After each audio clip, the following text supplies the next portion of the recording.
Je pense que de combat, il n'y a pas. En deux mots, le calmar ne fait que tenter de s'agripper à la tête avec ses ventouses et ses griffes pour ne pas être englouti directement.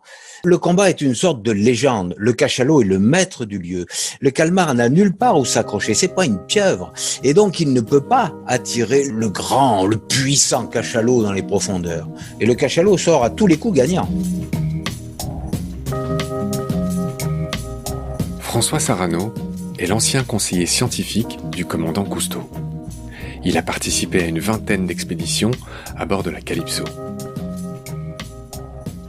Infatigable défenseur du monde des océans, ce géant souriant a collaboré à de très nombreux documentaires sur les animaux marins.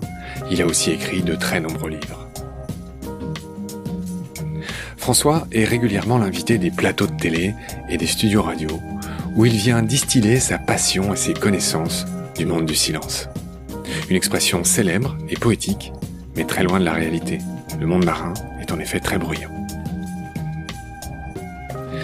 En 2002, il fonde, avec sa femme Véronique, l'association Longitude 181. Un nom magnifique, puisqu'il n'y a que 180 longitudes en tout sur le globe. Cette 181e longitude est donc, à nos consciences, en tout cas à la mienne, ce que la part des anges est au vin. Un espace d'action et de réflexion, de concret et de poésie, de rencontres, de découvertes et de partage sur les océans. Depuis 2013, François Sarano étudie un clan de cachalots au large de l'île Maurice. Cette étude, en partenariat avec des labos de génétique, d'acoustique et d'éthologie, la science qui étudie le comportement des animaux, vise à mieux comprendre les liens sociaux de ces grands cétacés. Comme les éléphants, les cachalots vivent sous l'égide d'une matriarche. Dans le cas du clan de François, c'est Irène Gueule Tordue. L'équipe a donné des noms à tous ces cachalots. Elle a aussi reconstitué leur arbre généalogique. Grâce à des milliers de plongées, François et son équipe ont enregistré des milliers de sons de cachalots. L'animal s'en sert d'une part pour communiquer, avec un langage riche et élaboré, et d'autre part pour s'orienter et chasser. Dans ce dernier cas, il s'agit d'écholocation. J'ai donc appelé François, ce géant de l'océanographie, pour nous parler de ces colosses des océans, ses amis. Bonjour François. Bonjour Marc. Je suis ravi de t'avoir, tu es une légende. Tu viens de me dire à l'instant, juste avant que j'appuie sur le bouton enregistrement, pas de piédestal, donc je vais essayer de le faire, mais je voudrais quand même dire l'admiration que j'ai pour toi et la fierté que j'ai de t'avoir aujourd'hui au téléphone. Tu es un ami de beaucoup de gens, tout le monde te connaît, tu es un ami de... Moi je t'ai eu grâce à Pierre Molot, qui est le monsieur Plancton, que j'ai interviewé il y a quelques semaines. Voilà, donc je suis tombé en amitié avec Pierre, qui a eu la gentillesse de me brancher sur toi. Et toi-même, tout ça est très viral, tu m'as gentiment branché sur René Euzet, qui lui nous avait parlé du requin du Groenland. Toi, tu as fait énormément de choses dans ta vie, on va prendre le temps d'en parler. Et la raison pour laquelle je t'appelle aujourd'hui, c'est évidemment ces recherches que tu fais avec tes très grands amis, les cachalots. Au large de l'île Maurice, on va en parler très longuement. La première chose que je voudrais faire, François, pardonne-moi de cette longue introduction, c'est te présenter. Tu as une vie énorme. À la base, tu es docteur en océanographie. Sur quel sujet tu as fait ta thèse de doctorat ? J'ai fait ma thèse de doctorat d'abord grâce au marin-pêcheur de l'Île-Dieu, Fernand Voisin et tout l'équipage du Petrouchka, qui m'a accueilli formidablement pendant plusieurs semaines à bord de leur bateau pour découvrir la reproduction du merlu. Un poisson qui est connu aussi sous le nom de colin blanc. Et c'est sur cette reproduction que j'ai fait ma thèse, grâce à eux et aussi à mes amis de l'Institut des pêches maritimes, aujourd'hui Ifremer. J'avais noté que tu avais commencé par t'intéresser au merlu, tu as écrit des articles sur le cycle ovarien du merlu, tu viens de le dire, et j'ai vu aussi que tu avais fait des recherches dans ta jeunesse, si j'ose dire, sur les radionucléides dans le coin de Mururoa, parce que les plus jeunes ne le savent peut-être pas, mais Mururoa a été le théâtre d'essais nucléaires français, et apparemment tu as consacré une partie de ta vie de chercheur à ça. Je veux bien que tu en dises 2 phrases, mais pas plus, c'est pas notre sujet d'aujourd'hui. Oh, je n'ai pas consacré ma vie. D'abord, je l'ai fait au sein de l'équipe Cousteau, grâce évidemment à Jacques-Yves Cousteau, avec mon ami Bertrand Charrier, avec toute l'équipe. Nous sommes allés effectivement assister à un essai nucléaire souterrain et nous avons eu l'autorisation de faire des prélèvements de radionucléides dans l'eau, dans l'air, dès que l'essai était terminé. Nous avons montré d'ailleurs qu'il y avait eu de l'iode radioactif qui avait été émis jusque dans l'atmosphère. Aujourd'hui, tout ça est quelque chose qui m'a paru très important parce que nous avions pu exprimer tout ce que nous avions à dire sur cet essai. Alors, une des raisons pour lesquelles tu es très connu aujourd'hui, c'est que tu as participé à pas moins de 20 expéditions de la Calypso avec Jacques-Yves Cousteau. Tout ça, c'est légendaire, hein. Tu étais un des conseillers scientifiques de Cousteau. Tu étais chef d'expédition de beaucoup d'entre elles. Je voudrais prendre le luxe de revenir sur certaines d'entre elles. Alors, est-ce que tu peux me faire le pitch de celle du Cap Horn, pour commencer? Le Cap Horn, passage du Cap Horn à la nage, et ça c'est quand même quelque chose d'extraordinaire. Et puis les tempêtes, bien sûr, quand on est arrivé au Falkland, et puis les délicieuses nuits passées sur l'île Beauchêne au milieu de millions d'albatros et rockhopper penguins. Des Corfous. Des gorfous sauteurs. Gorfous sauteur, ouais, c'est ça. Corfou, j'ai confondu avec cette île grecque. Bref, je suis nul. Oui, et je rappelle aussi que les Falklands, c'est une île argentine qui s'appelle les Malouines. Il y a eu une guerre, hein, Yes. à cause de ça. Aujourd'hui, ça s'appelle les Falklands. C'est aujourd'hui un archipel anglais. Alors, quand tu es en Argentine, ça s'appelle Las Malvinas, hein. C'est vraiment les Malouines, hein. Les Argentins, ils seraient pas d'accord avec toi. D'accord, mais il se trouve qu'aujourd'hui, Las Malvinas, après la guerre des Malouines, C'est vrai. est devenu sont les îles Falklands. Bon, on est rentré dans un terrain très géopolitique qui sort en tout cas de mes compétences. D'autant que nous avons plongé juste après la guerre et il y avait encore beaucoup de gravité lorsque nous plongions. Oui, c'est vrai. C'était en quelle année? C'était en 85, 86. Ah oui. Ah oui, c'était juste après la guerre, ouais. Juste après, il y a beaucoup de gravité parce que nous plongions non loin de ces épaves du Belgrano et du Sheffield, hein, où des milliers de marins sont morts dans une guerre absurde. Absolument. Mais c'est très intéressant, mais c'est pas le sujet d'aujourd'hui. Autre pitch, autre expé, Haïti. Haïti, première expédition pour moi, à la fois la découverte de la plongée et surtout qu'il y avait beaucoup plus important que la plongée, que nous les hommes, étions liés au monde, à la terre, et qu'il fallait pour être bien vivre dans un environnement sain. Les causes de la misère en Haïti sont en partie des causes environnementales. Cuba. Cuba, la découverte d'une île protégée, au moins dans son milieu marin, exceptionnellement bien protégée et gérée. La rencontre avec Fidel Castro, un grand monsieur. Je crois que 2 épisodes ou 3, ça sera pas assez avec toi. Décidément, là, vraiment, Cuba, Fidel Castro, tu fais rêver, là. Mais j'enchaîne. Les Marquises. Les Marquises, c'est pour moi des eaux magnifiquement sombres, impétueuses, des dauphins péponocéphales, des requins à foison. Partout, lorsque nous plongeons, il y en avait. Et puis ces îles hautes, puissantes. Et puis mon ami Frédéric Labouras, qui est parti depuis. On salue sa mémoire. Nouvelle-Zélande. Nouvelle-Zélande, la préparation avec mon épouse Véronique, 6 mois sur place. Je crois qu'on a plongé là-bas plus qu'aucun Néo-Zélandais n'a pu le faire depuis les Kermadec tout au nord, la fosse des Tonga Kermadec jusqu'aux îles Auckland dans les 50e hurlants. On a découvert le poisson éléphant, première fois au monde où on a filmé le poisson éléphant, les argonautes. On a découvert une source hydrothermale qui aujourd'hui porte le nom de Calypso Vents au large de l'île White, du volcan White. Papouasie. Papouasie-Nouvelle-Guinée, c'est la rencontre Alcyone Calypso, Jean-Michel et Gilles. Gilles, c'est Jacques-Yves Cousteau. Gilles, c'est Jacques-Yves Cousteau. C'est les plongées sur les épaves de Rabaul, tragédie de la Seconde Guerre mondiale, les épaves des Japonais que les Américains ont coulé. Puis les gens, j'ai peu été à terre. Hein, dans le Sepik, c'était surtout l'autre équipe, celle d'Alcyone, qui est allée sur le grand fleuve Sepik. Nous, c'était là aussi la découverte d'endroits peu pêchés, vierges, d'une extrême richesse. Je voulais ajouter que sur la Papouasie, moi, il y a un poisson que j'y suis pas allé, hein, j'ai pas plongé en Papouasie, mais il y en a un qui est sur ma liste que je veux voir avant de mourir, qui s'appelle le Wobegong. Le Wobbegong ou requin carpette, c'est un requin plat qu'on pourrait prendre pour une raie, qui se camoufle si bien qu'on peut passer dessus sans le voir, mais lui vous a vu. Et lorsqu'un poisson passe au-dessus, waouh, c'est fini, il l'a attrapé et dévoré. Ensuite, il y a eu le Danube. Le Danube, longue expédition, 3 années, pour faire une étude globale de la répartition de l'eau entre tous les pays riverains du Danube, juste après la tombée du rideau de fer, dans des pays qui s'ouvraient et et les gens venaient à notre rencontre, touchaient les voitures avec les écussons et nous faisaient dédicacer le livre mythique de Jacques-Yves Cousteau, Le Monde du silence.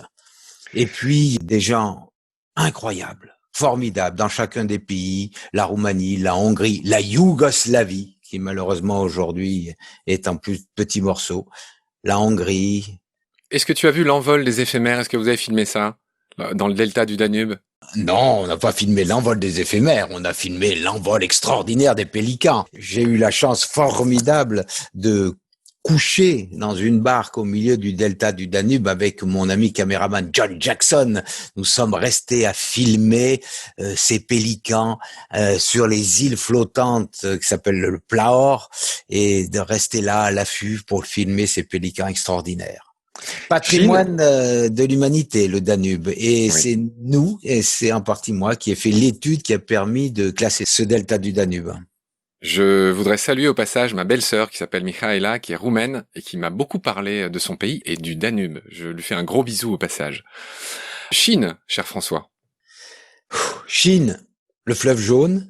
Avec Bertrand Sion, Roberto Rinaldi, nous avons plongé aux sources du fleuve jaune dans des petits lacs Nyaring et Goring qui sont à 4300 mètres d'altitude, les plongées à l'époque les plus hautes du monde, et nous sommes allés filmer un poisson mystérieux, le luoli. Qu'est-ce que c'est que ce luoli, François ? Un luoli, c'est un poisson qui ressemblerait, j'allais dire, à un hautu, avec une peau de tanche très très lisse. C'est un poisson d'eau douce qui peut atteindre 50-60 centimètres. Mais qu'est-ce qu'il a de si intéressant, si mystérieux, si c'est une grosse tanche ? Il n'est pas très mystérieux, il vit simplement dans les lacs les plus hauts du monde. Reçu. Et il y a des pêcheurs pour le pêcher. Ces pêcheurs en habits traditionnels, c'était Tintin, extraordinaire. C'est reçu. Dernière expé dont je voudrais que tu parles, lac Baïkal, qui a été repopularisé par Sylvain Tesson. Alors, lac Baïkal, une première expédition, toujours avec mon ami John Jackson, de préparation sur la glace. On campe sur la glace, on va avec les pêcheurs qui passent leur filet sous la glace. Et puis, la grande expédition estivale, 2 mois dans une eau cristalline avec les nerpas, les phoques du Baïkal. Et puis, des plongées de nuit filmées merveilleusement par Didier Noireau dans les éponges vertes fluorescentes. Des millions de petites crevettes et des petits poissons, et puis les chabots qui viennent manger tout ça, des plongées de nuit dignes des plus riches que l'on puisse vivre en mer. Il y a un poisson très spécial dont j'ai oublié le nom dans le Balkaï, je veux bien que tu me le rappelles, c'est pas l'omble ou le... Ah bah, il y a l'omble, il y a des ombles, il y a des ombres, et puis il y a surtout le luoli. Ça c'est le chinois le plus haut, attention, tu vas pas me le vendre 2 fois le luoli. Et non, je te le vends pas 2 fois, c'est je le trouve, j'ai mon carnet de Golomianka. Oui. Golomianka, qui est un poisson qui vit dans les grandes profondeurs du lac et qui est extrêmement gras quand on le sort de l'eau et qu'il est mis au soleil. Il y a la graisse qui suinte. Et puis il y a un poisson qui est pêché.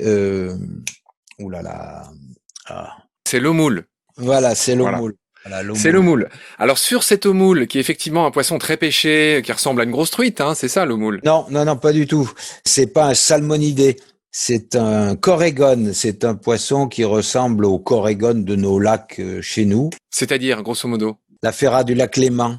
Ah oui, d'accord. Voilà, c'est ça. Donc, l'omoule, c'est un corégone. En revanche, l'omble et les différents saumons et les différentes truites sont des salmonidés. Voilà. C'est un poisson qui a des grosses écailles et c'est pas un poisson qui, comme la truite ou le Certes. saumon, a des petites écailles. Enfin bon. Je mets un premier genou à terre, François, je m'incline évidemment devant ce que tu dis. C'était juste pour dire que la physionomie globale de ce poisson, encore une fois pour ceux qui n'y connaissent rien, ça ressemble grosso modo à la forme d'une truite. Grosses écailles, familles différentes, c'est bien intégré.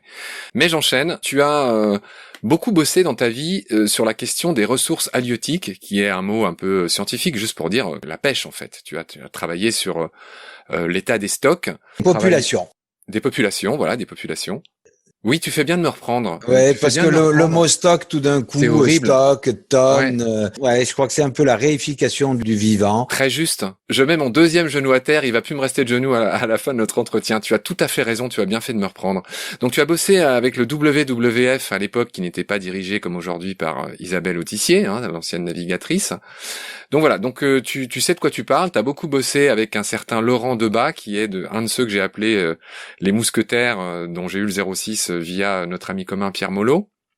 Et Laurent Debat, que je salue aussi et qu'on interviewera un jour, et qui est très là-dedans, lui. Son truc, c'est la pêche durable. Tu veux dire un mot sur Laurent ? Ah bah d'abord, Laurent, c'est un ami qu'avec Véronique, mon épouse, on a rencontré à Kerguelen en 1980 la première fois. Dis-moi juste ce qu'il fait en 2 phrases. Alors, il dirige aujourd'hui une belle association, Planète Mer. Et c'est un homme remarquable et dont l'équipe amène les jeunes à découvrir le milieu marin et les pêcheurs à aimer travailler avec lui pour le protéger. Il emmène des jeunes, ils ont plusieurs programmes, des programmes directement avec les pêcheurs et des programmes de sciences participatives et d'éducation. Parfait. Il faut que j'enchaîne. Toi-même, tu as fondé ton assos, hein, pas de jaloux. En 2002, tu as fondé l'association Longitude 181. D'où vient ce nom ? Et surtout, qu'est-ce que tu fais ? Nous voulions proposer aux gens de partager leur expérience riche des voyageurs avec les autres. Et donc, il fallait que le nom rappelle les voyages, les longitudes. Mais nous ne voulions pas un espace physique. Donc, nous avons choisi 181. Les longitudes s'arrêtant à 180, c'est pas un espace physique, c'est un espace de partage. Un espace de partage d'expérience pour que chacun puisse s'enrichir du vécu des autres. Et avec cette association, nous avons d'abord lancé un code éthique qui s'appelle la Charte internationale du plongeur responsable et qui amène chacun à réfléchir pour que nous puissions vivre plus en harmonie, à la fois avec le milieu marin, mais surtout avec les riverains des régions que nous visitons. Et ce code éthique, aujourd'hui traduit en 23 langues, chinois, farsi, anglais, espagnol, etc., nous amène à nous repenser parcelles d'océan et à essayer de dire comment est-ce qu'on peut faire pour léguer à nos enfants un monde à la fois plus apaisé, plus riche que celui que nous connaissons et dans lequel la vie sauvage aura toute sa place. J'enchaîne sur tes faits d'armes. En 2010, tu as été co-scénariste du film Océan, qui s'écrit avec un oméga majuscule. Alors, le scénario a commencé en 2004. On a écrit le scénario avec Jacques Perrin, Jacques Cluzot, Laurent Debat et surtout Stéphane Durand de 2004 à 2006. Et puis, lorsque ce scénario a été écrit, on s'est lancé dans les tournages du grand film de Jacques Perrin et Jacques Cluzot, Océan, et les tournages ont duré jusqu'en 2008. Et puis le montage du film et sa sortie en janvier 2010. Très bien. Je finirai ta biographie par le fait qu'en 2018, tu as écrit un très joli livre qui s'appelle Le Retour de Moby Dick, ou ce que nous apprennent les cachalots sur les océans et les hommes. C'est correct ? C'est correct, chez Actes Sud, et avec Coralie Chaube, juste après, Réconcilier les hommes avec la vie sauvage, toujours chez Actes Sud, et avec mon épouse Véronique, Sauvons les océans, chez Rustica, qui sont 2 livres qui viennent de sortir et qui sont le prolongement de ce que les cachalots nous ont appris. On va commencer à parler du cachalot. Et puis, dans une autre partie qui fera sans doute l'objet du second épisode avec toi, on va parler de tes études sur les cachalots. Donc là, je reste centré sur l'animal et tout ce qu'on peut en dire de manière, on va dire, scientifique. Est-ce que tu sais d'où vient ce nom, cachalot, pour commencer ? Alors, c'est peut-être cachalote, c'est le nom portugais. T'as une très bonne intuition. L'étymologie est ibérique et c'est assez rare. Cachota, ça veut dire tout simplement la grosse tête. Ouais. Voilà, il y a 3 espèces vivantes de cachalots aujourd'hui. Ceux que tu aimes et que tu étudies, c'est ce qu'on appelle des grands cachalots. Donc en latin, c'est Physeter macrocephalus. Grosse tête. Alors, macrocéphalus, tout le monde l'entend, c'est effectivement la grosse tête, mais physéter, alors tiens, je vais me rattraper de tous ces genoux à terre. Est-ce que tu sais ce que ça veut dire en grec, physéter? P-H-Y-S-E-T-E-R. Non, je ne sais pas. Eh bien, l'étymologie de physéter, c'est tout simplement le souffleur. Sans surprise, hein, c'est un cétacé, il y a un évent, il souffle. Donc voilà, le grand cachalot Physeter macrocéphalus, il a un autre nom, c'est le catodon. Et le catodon, ça veut dire qu'il a des dents qu'en bas, sur sa mâchoire du bas, on en parlera sans doute avec toi, il n'a pas de dents en haut, contrairement à certains de ses ancêtres dont on parlera aussi. Voilà, j'ai dit 3 espèces de cachalots vivantes aujourd'hui.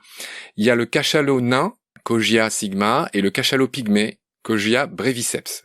Est-ce que tu veux dire 2 phrases sur ces cachalots nains par rapport aux grands cachalots? Alors, je ne les ai jamais rencontrés, j'ai jamais plongé avec eux, je ne sais pas. J'aime ton humilité, moi aussi, je sais très peu de choses sur eux, et du coup, il faudra que je m'y penche. Donc je continue cette description de cet animal, le cachalot, pour parler d'un chapitre très triste, mais très important de son histoire. Comme beaucoup de cétacés, il a été chassé pendant des siècles, et il a été chassé pour 3 choses qu'il abrite dans son corps. Il a été chassé pour son spermacétie. J'y reviens dans un instant, c'est une espèce d'huile, de matière huileuse qu'il y a dans son melon. Le melon, c'est sa grosse tête, là, en forme de melon. Il a été chassé pour une sécrétion intestinale qui s'appelle l'ambre gris. Et il a aussi été chassé, le pauvre, pour son ivoire, l'ivoire de ses dents. Il a des grosses dents, le cachalot, il y en a juste sur sa mâchoire inférieure, et elles font 20 cm chacune. C'est de l'ivoire de la mer. Voilà, donc ce qui motivait les baleiniers pendant des siècles, c'est plutôt effectivement le spermacétie de son melon. Est-ce que tu peux nous dire, François, combien de litres ou quel volume de spermacétie il y a dans le melon du cachalot? Le spermacétie, donc c'est une cire extrêmement fine qui servait à lubrifier, j'insiste là-dessus, les mécaniques de précision. On a tué des animaux, on a massacré des êtres vivants pour huiler des mécaniques de précision. C'est d'abord la première chose.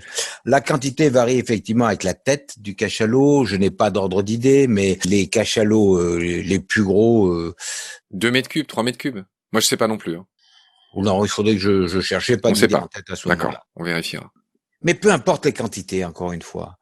Il faut réfléchir à ce qu'on fait. Et là, moi, ce qui me fait hurler, c'est que pour de la mécanique, pour huiler de la mécanique, on a massacré les géants des mers. C'est terrible. C'est terrible lorsqu'on y réfléchit. Oui, je suis dégoûté, ça a duré des siècles. Mais les massacres les plus importants ont été dans les années 1960, c'est-à-dire le XXe siècle, et non pas les chasses du XVIIIe, du XIXe et même de l'aube du XXe siècle. Après la guerre de 40. En effet. Donc j'ai dit qu'il y avait 3 produits qui étaient très recherchés dans le cachalot. Donc le premier, c'était cette matière huileuse que tu as comparée à de la cire qu'on appelle le spermacétie.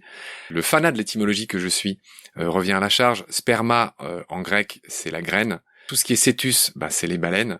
Donc spermacétie, c'est la graine de baleine. Alors pourquoi graine? Parce qu'on pensait, les premiers naturalistes pensaient que ce liquide était le liquide séminal de l'animal. Ce qui est une grosse erreur, c'est évidemment pas du sperme. Et ce qui est drôle, parce qu'en anglais, comme tu le sais, le cachalot, ça s'appelle sperm whale. Ça se réfère à cette erreur initiale. Encore une fois, l'étymologie est assez intéressante pour soi. Elle raconte d'où ça vient, mais elle raconte aussi les erreurs. Je passe au deuxième produit pour lequel le cachalot était chassé. J'ai dit que c'était l'ambre gris. Et l'ambre gris est donc une sécrétion intestinale utilisée par l'industrie du parfum. C'est une matière qui sent beaucoup. Alors je saurais pas dire, j'en ai jamais senti si ça sent bon ou mauvais. Ça sent très très très très mauvais, mais c'est un fixateur d'odeur. Donc c'est très recherché pour ça. Au tout début, les marins tuaient pas les animaux pour le recueillir. Il y avait des gros amas d'ambre gris qui traînaient parfois à la surface des océans. J'ai dit, c'est un peu comme des déchets pour le cachalot. Et ils récupéraient parfois jusqu'à 100 kilos à la surface des océans, mais ils ont fini par les tuer parce qu'il y en a beaucoup plus à l'intérieur. En tuant un cachalot, on peut prendre d'un coup 400 kilos d'ambre gris. Tu l'as dit, qui sert aux parfumeurs à fixer des arômes plus fugitifs d'autres parfums. C'est assez étonnant et c'est à ça que sert l'ambre gris. Et le troisième motif de chasse de cet animal incroyable et merveilleux, c'était ses dents dans lesquelles on a taillé des petits objets dans l'ivoire. Ouais, je sais pas si les cachalots étaient chassés pour leurs dents, mais les marins utilisaient les dents souvent en les sculptant pour passer le temps à bord et après se faire un petit peu de souvenirs d'argent pour souvenirs d'argent pour compléter leur solde de misère. Parce que là-dedans, les cachalots et les matelots étaient aussi miséreux dans cette chasse. Seuls les grands armateurs faisaient fortune sur le dos des uns et des autres. La chasse au cachalot, c'est ce qui a inspiré un des romans les plus connus mettant en scène un cachalot, c'est évidemment le Moby Dick d'Herman Melville, qui est inspiré d'une histoire vraie. Melville a été inspiré par un accident dont toi et moi peut-être on se réjouit, quoique non, on va pas se réjouir de la mort d'homme, mais il y a un cachalot énorme de 25 mètres qui a coulé un baleinier qui s'appelait l'Essex, c'était en 1820. Et c'est cette histoire qui a inspiré Melville pour son Moby Dick. Le cachalot portait le nom de Mocha Dick. C'était un cachalot qui était connu, un très très gros cachalot, et qui poursuivit avec son clan. Et là encore, on se rend compte que les mâles jouent un rôle important dans la société des cachalots, contrairement à ce que les scientifiques disent souvent. Eh bien, c'est retourné contre un vrai baleinier, pas une petite baleinière. C'était le navire support, le navire maître, et l'Essex, et il l'a coulé en frappant avec sa tête dans les membrures. Ouais, c'est magnifique ce qu'a fait cet animal. Voilà, contrairement à toutes ces baleines qui ont été charcutées, eh ben lui il s'est défendu et il a coulé un baleinier. Alors encore une fois, on peut pas s'en réjouir parce qu'il y a des marins qui sont morts, mais voilà, c'était quand même une réaction qui nous fait un peu respirer de cet animal. Voilà. Donc la chasse, Moby Dick, je l'ai dit. Dire aussi que les cachalots ont une très large répartition. On les trouve dans tous les océans. Ils aiment pas trop les eaux froides. Mais il y a un truc assez curieux. On trouve beaucoup plus de mâles dans les eaux froides que de femelles. Est-ce que tu peux me dire pourquoi ? Alors, parce que les femelles et les jeunes restent dans les eaux tropicales et ne bougent pas, ne migrent pas. Seuls les mâles vont quitter le clan familial à maturité sexuelle physique et puis s'éloigner et aller régulièrement se nourrir dans les eaux froides, les eaux subarctiques, arctiques ou subantarctiques et antarctiques dans l'hémisphère nord et dans l'hémisphère sud. Et après un certain temps où ils vont rester là-bas pour se nourrir, ils vont revenir régulièrement dans les eaux chaudes pour retrouver les groupes de femelles et de jeunes pour la reproduction et peut-être aussi pour d'autres choses. Le cachalot est un animal de beaucoup de records. On va tous les dire avec toi. C'est pas le record de longueur, hein, c'est la baleine bleue, le plus grand et le plus lourd animal vivant terrestre aujourd'hui. Les cachalots peuvent faire en moyenne 20 mètres, il y en a qui font 25-26 mètres, j'en parlerai. Donc c'est les mâles qui sont les plus grands. Le plus grand jamais pesé faisait 57 tonnes. Les plus gros font 50 tonnes. Je vois que tu lèves le doigt. Tu veux dire un truc ? Oui, gros dimorphisme sexuel. Seuls les mâles atteignent cette taille-là. Les femelles ne dépassent pas 12 mètres. Très juste. Merci de le préciser. En effet, j'avais dit que c'était les mâles qui étaient les plus grands, mais tu fais bien de préciser que les femelles sont considérablement plus petites. Ce qui fait du cachalot le plus grand carnassier du monde. Voilà. Tout le monde a ces images dans la tête que les cachalots se nourrissent principalement, mais pas que, de calmars. Et donc ça donne lieu, on l'imagine, à des combats épiques. Est-ce que tu veux me parler de ces cicatrices qu'on retrouve parfois sur la peau des cachalots, des cicatrices qui font 20 cm de diamètre et qui viennent d'où ? Du calmar colossal. Mais je pense que de combat, il n'y a pas. En deux mots, le calmar ne fait que tenter de s'agripper à la tête avec ses ventouses et ses griffes pour ne pas être englouti directement. Le combat est une sorte de légende. Le cachalot est le maître du lieu. Le calmar n'a nulle part où s'accrocher. C'est pas une pieuvre. Et donc, il ne peut pas attirer le grand, le puissant cachalot dans les profondeurs. Et le cachalot sort à tous les coups gagnant. Merci de cette précision, François. Le cachalot peut manger beaucoup de poissons et de requins dans les eaux froides, en particulier les grands mâles qui se nourrissent d'un poisson comme la légine, de requins, de raies, etc. Très juste. On a retrouvé un gros requin pèlerin qui est le second plus grand requin du monde après le requin baleine dans l'estomac d'un cachalot. Donc il mange pas que des calmars, il peut manger des très gros requins aussi, comme le requin pèlerin et bien d'autres, comme tu viens de le dire. Je voudrais enchaîner sur les records de plongée de cet animal. Le cachalot peut plonger en moyenne à 900 mètres, mais on en a retrouvé empêtré dans des câbles sous-marins à 2000 mètres. Donc le cachalot est un animal parmi les mieux adaptés des cétacés pour plonger très profond, mais c'est pas lui qui a le record. Et de manière assez ludique et irrévérencieuse, je vais te demander si tu connais le cétacé qui a le record de plongée actuel. Baleine à bec 3005. Moi j'avais noté baleine de Cuvier 2018-2992. La baleine de Cuvier est une baleine à bec. Les baleines à bec, il y a plusieurs espèces. Le record actuel date de 2018. La baleine de Cuvier a été observée à 2992 mètres. Tu avais exagéré de 500 mètres. Donc là c'est toi qui m'offres un genou. Ouais. Elle est restée 138 minutes à 3000 mètres, on va arrondir. Voilà, donc ces cétacés peuvent rester très longtemps sous l'eau. Alors, je voudrais juste te dire une chose sur ces records. Ces records dépendent uniquement des outils ou du hasard qui fait que nous percevons ces animaux à telle ou telle profondeur. Ça ne dit rien sur le maximum qu'ils peuvent atteindre parce que probablement ils descendent au-delà de ces endroits records où nous les apercevons. Voilà.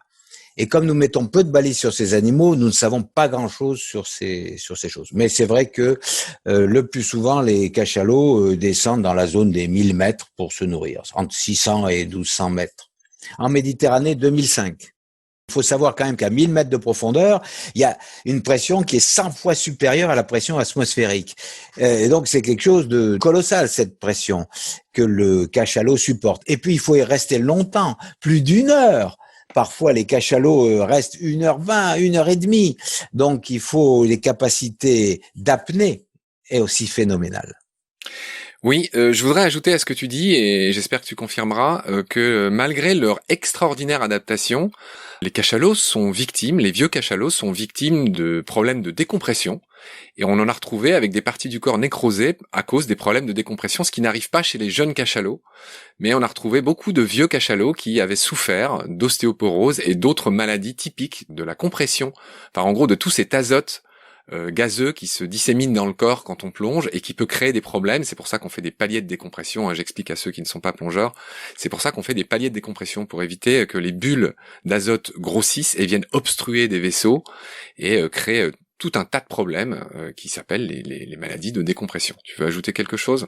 Il faut savoir aussi que les cachalots vivent fort vieux, 70, 80 ans, et aujourd'hui, personne ne sait exactement jusqu'à quel âge ils peuvent vivre, parce que personne, sauf nous, qui suivons depuis leur naissance 11 cachalots, nous pourrons dire jusqu'à quel âge ils peuvent vivre. On a vu les records de plongée, on a vu la vocalisation, on a dit qu'on mettait un petit jalon et qu'évidemment, on avait beaucoup développé ça dans la troisième partie, je te rassure tout de suite. T'as beaucoup travaillé sur les clics et je suis très impatient de t'entendre parce que tu les imites très bien. Bah tiens, tu veux pas nous faire, je te prends pas pour un phénomène de foire, mais je veux bien que tu nous dises bonjour en cachalot. À l'île Maurice, c'est. Aux Açores, c'est. Dans les Caraïbes, c'est. En Méditerranée, c'est. Je ne sais pas si ça veut dire vraiment bonjour, mais donc, ils ont bien ce que l'on pourrait appeler, entre guillemets, des dialectes ou des langages propres. Ils n'utilisent pas de mots, il n'y aura pas de Pierre de Rosette qui pourra faire un dictionnaire cachalot français, ça n'existera pas. En revanche, ils utilisent bien des expressions sonores, des groupements de clics qui correspondent à des expressions qui sont propres, utilisées par chaque clan. Si je suis à l'île Maurice, les expressions sonores utilisées, c'est 8 clics qui se suivent. Eh bien, les cachalots des Açores, des Caraïbes ou de Méditerranée n'utilisent pas ces expressions sonores. Alors attention, parce qu'il y a une très grande variété, il faut pas confondre les clics d'écolocalisation qui sont deux cachalots qui s'interpellent pour une rencontre physique.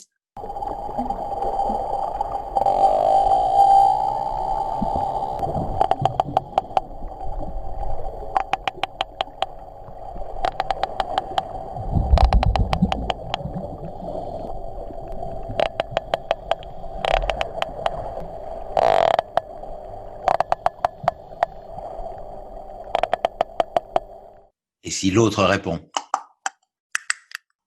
ça veut dire viens, on va se faire des caresses. En tout cas, c'est une forme de bienvenue. Deux cachalots qui chassent ensemble.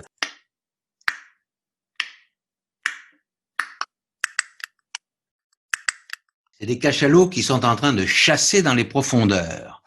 Et ils envoient un clic qui part dans la nuit et qui va rebondir sur les obstacles. Ici un calmar, ici un rocher.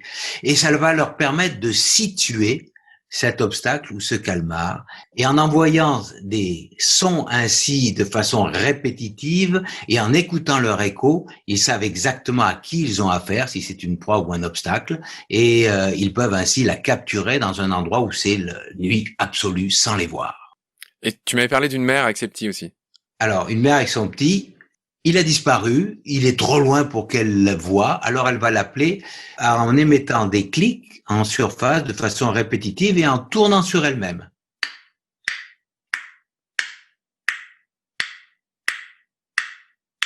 comme une balise, jusqu'à ce que le petit revienne vers elle et vienne la caresser.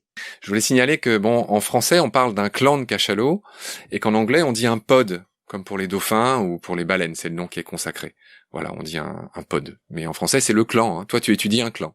Bien sûr, parce que le clan réunit des animaux qui ont une même unité filiale. Et les cachalots, femelles et jeunes, sont tous issus d'une ancêtre commune, hein, c'est-à-dire que c'est des clans qui sont matrilinéaires. Et donc, le mot clan est plus approprié que pod, qui, lui, signifie uniquement un groupement d'individus qui n'ont pas obligatoirement des liens génétiques, des liens de parenté. C'était une très judicieuse précision. Merci de m'avoir appris ça. François, c'est déjà la fin de ce premier épisode qui est passé, mais alors à la vitesse. Alors non pas d'un cachalot, ils sont assez longs, je crois qu'ils vont à 30 km/h max, mais à la vitesse, on va dire, je ne sais pas, d'un marlin, un des poissons les plus rapides. Et donc je vais te dire au revoir, c'est la fin de ce premier épisode, et je te retrouve avec plaisir pour un deuxième, très vite. Salut François. À bientôt Marc.